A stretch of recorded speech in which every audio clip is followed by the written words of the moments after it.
One day I will kill death if death comes before me. तो उनको मौत वगैरह से डर नहीं लगता था। वही एग्रेसिव स्पिरिट, वही नेवर से डाई एटीट्यूड जो हम एक परफेक्ट आर्मी मैन में देखना चाहते हैं। अगर खुद को साबित करने से पहले मुझे मौत आ गई, कसम से मैं मौत को मार डालूंगा।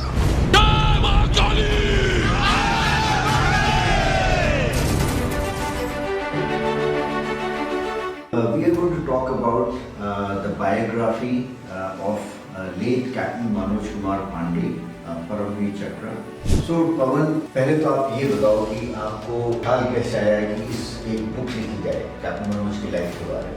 Like you have mentioned somewhere his last words to his men, ना छोड़ो, that is in Gorkhali कि छोड़ना मत।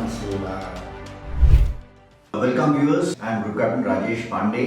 Today we are going to talk about one aspect of the military leaders जो student है in his formative years, he can perhaps relate. So we are going to talk about biography of late Captain Manoj Kumar Pandey, Paramveer Chakra, and this biography has been captured or written by Mr. Pawan Kumar Mishra, and it's my privilege to welcome Pawan.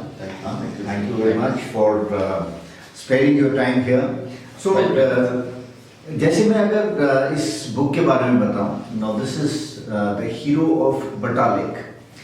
Now Pawan is being a very close friend, one of the closest friends of late Captain Manoj Pandey, and he's spent his time in the Sainik School, Lucknow. In his biography, what he has done is he has captured all those moments right from his induction into the Sainik School.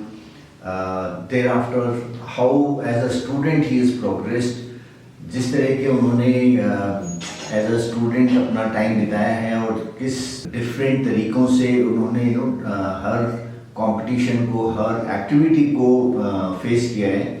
So these have been very well captured by Pawan. And thereafter getting into the NDA, then IMA, then being posted to the Gorkha Rifles, he has been constantly in touch with Pawan through letters and of course meeting during the leave period. Correct? पहली बात तो मैं पवन को congratulate करना चाहूँगा इस बारे में कि capturing the life of a hero or braveheart, sharing things with the younger generation. So उनकी लाइफ को हम एक बार इस नज़रिए से देखेंगे, officer as a budding brave heart. So Pawan, पहले तो आप ये बताओ कि आपको एक ख्याल कैसे आया कि इस एक बुक लिखी जाए कैप्टन मनोज की लाइफ के बारे में? सर, मनोज पांडे की बुक लिखने का ख्याल मुझे इसलिए आया कि लगता था कि उसकी इतनी सारी यादें मेरे साथ थी और हर जगह उसके जाने के बाद आई फाउंड की या तो ये बिल्कुल अलग सा इंसान था. ऐसे लोग तो बिरले कहीं दिखते ही नहीं, ऐसा टैलेंट, ऐसे ह्यूमन बीइंग. तो मुझे लगा कि वो चीज़ अगर मैं एसिमुलेट करके एक बुक का फॉर्मेट देता हूँ तो people will come to know कि ये एक मनोज पांडे एक गुड सोल्जर तो था ही.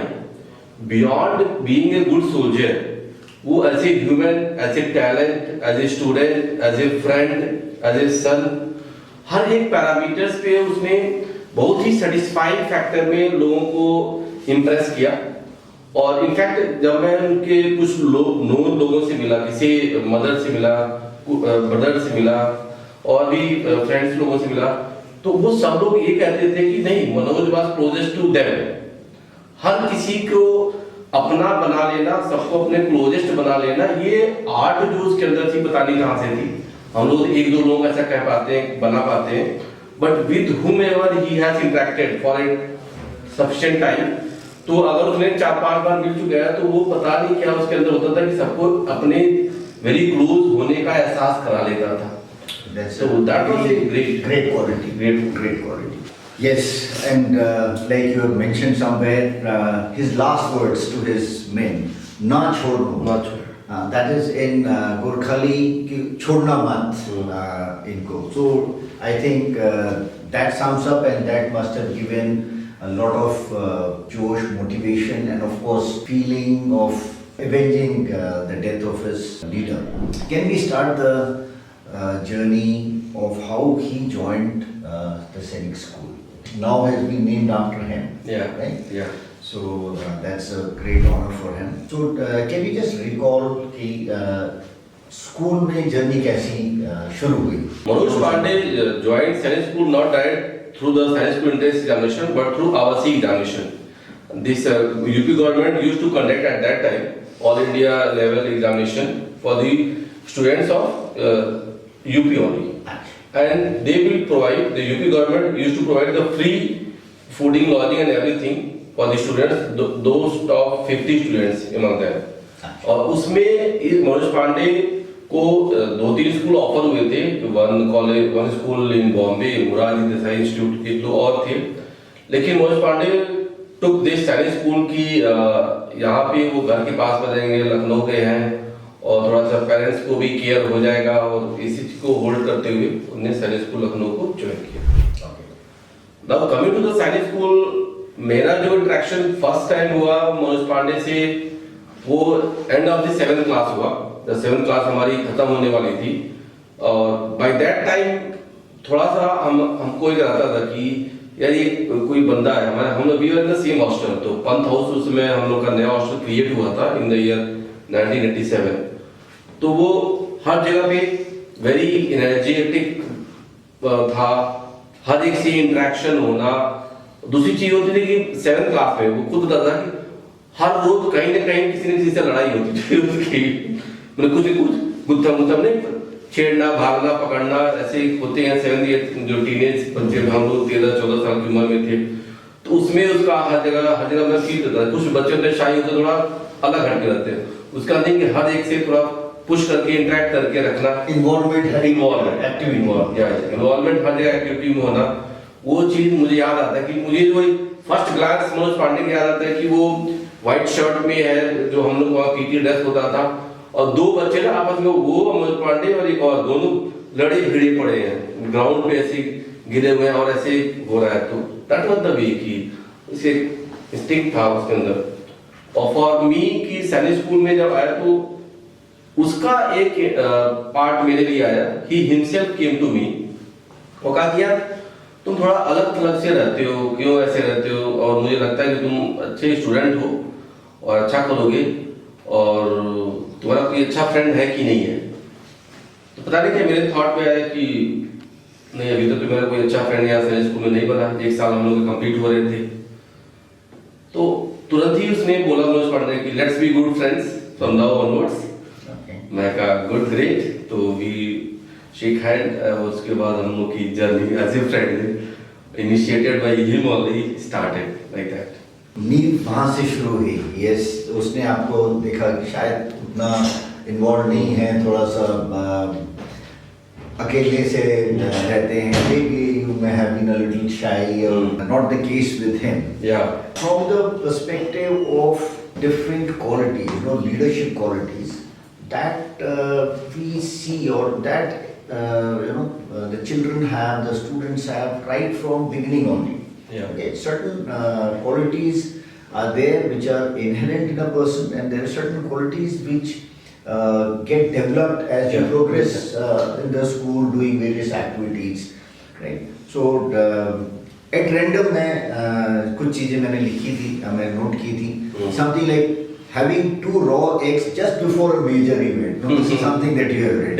What do you like say on this? तो ऐसा होता था कि हम लोग का एक बहुत बड़ा मेजर इवेंट होता था साइंस स्कूल में, क्रॉस कंट्री। तो से हम लोग का सेशन स्टार्टेड इन जुलाई में, हम लोग का सेशन स्टार्ट होता था, not in April, in that time. तो जुलाई में आते ही साइंस स्कूल जब हम लोग आते थे तो फर्स्ट इवेंट सितंबर में हो जाता था क्रॉस कंट्री। तो उसके लिए ये 3 मंथ्स रिगरसली हम लोग उसके लिए तैयारी, ट्रेनिंग भी करते थे। और ट्रेनिंग सेशन में जब रोज के हम लोग जाते थे दौड़ने में, तो वी यूज्ड टू गेस कि हाँ आज कौन फर्स्ट आया ट्रेनिंग सेशन में, कौन सेकंड आया, लाइक दैट से बातचीत हुआ करती थी। तो उसी टाइम में अपनी टाइमिंग में हम लोग मेजर करते थे, और फिर कभी डिस्कस होता कि how to enhance, how to improve the performance. मुझे ये लगा कि ये बंदा मनोज पांडे वो बोला कि यार जानते हो जब 7th क्लास में उसने क्रॉस कंट्री दौड़ी थी तो हम लोग के स्कूल में टोकन दिया जाता था, जो बच्चे आ जाते हैं कि पर्टिकुलर इंक्लूजर कि हाँ इतने बच्चे आ चुके हैं, तो सेम मान लीजिए कि 200 बच्चे या 150 बच्चे दे रहे फॉर दिस क्रॉस कंट्री, तो उसमें से 100 ही कंप्लीट करते थे, 50 तो कंप्लीट भी नहीं कर पाते थे। तो मनोज पांडे ने बताया कि यार मैं तो 7th में जब दौड़ा था मुझे टोकन भी नहीं मिला था, मतलब उसका जो time taken to complete that cross country was beyond far beyond the accepted limit. उस तरह से उसने स्टार्ट किया, लेकिन मैजिकली व्हाट हैपेंड कि 8th क्लास में जब आता है, 8th क्लास में कुछ ऐसा हुआ कि उसने अच्छा परफॉर्म किया और एक अच्छे लेवल पे आके होल्ड कर जाता है। 9th क्लास में he stood first in the cross country, तो from no token to first rank in just a span of 1.5 years। तो वो चीज हमने उससे पूछा भाई ऐसा क्या हुआ, क्या करते हो, तो उसने कहा कि यार हम लोग के जो सीनियर है उनसे पता किया था कि अगर हम ना अपनी कोई भी ऐसी फिजिकल एक्टिविटी करने जा रहे हैं उसके पहले ही हम 2 कच्चे अंडे खा लेते हैं तो उससे हमारा परफॉर्मेंस इंप्रूव हो जाता है। तो दैट वाज द वे। और हमने एक दो बार सीनियर्स को भी देखा कि वो दूध में कच्चा अंडा डाल लेते थे या कुछ वैसे खाते थे, तो वी ट्राइड, मतलब उसने तो पहले ट्राई किया था तो मुझे लगा कि मुझे भी करना चाहिए, तो इंसिस्टेड ऑन मी आल्सो कि मैं भी ऐसा कुछ करूं, तो अच्छा रहा, उसका इफेक्ट रहा। आपको भी फायदा हुआ उससे? हाँ, फायदा हुआ कि हमने इन प्रैक्टिस सेशंस जो मैं 8th 9th में मैं प्रैक्टिस में अच्छा करता था, फाइनली मैं उस दिन नहीं कर पाता था जिस दिन पर्टिकुलर डे होता था। तो मनोज पांडे ने कहा कि यार देखो 9th में तुम अच्छा नहीं कर पाए क्रॉस कंट्री में, क्योंकि मैं बताऊं सर कि मेरी रैंक क्रॉस कंट्री में 7th में 27 थी, फिर 8th में वो 19 हुई और 9th में 8th रैंक थी लगभग। तो मतलब मैं बढ़ तो रहा था लेकिन थोड़ा धीरे धीरे बढ़ रहा था, और वो सडन चेंजेस अपने अंदर लाया था, ड्रास्टिक परफॉर्मेंस लेवल में चेंज की जो बात होती है वो उसके अंदर हुआ करता था। दैट वे ही इम्प्रूव्ड, और उसके जो टैक्टिक्स होते थे हम लोग भी फॉलो करने की कोशिश करते थे। तो मैं वही देख रहा हूँ कि he seemed to have a lot of determination कि मेरे को इस बार सफलता नहीं मिली है तो अगली बार के लिए मेरे को क्या करना चाहिए ताकि मैं अपने को प्रूव करूं।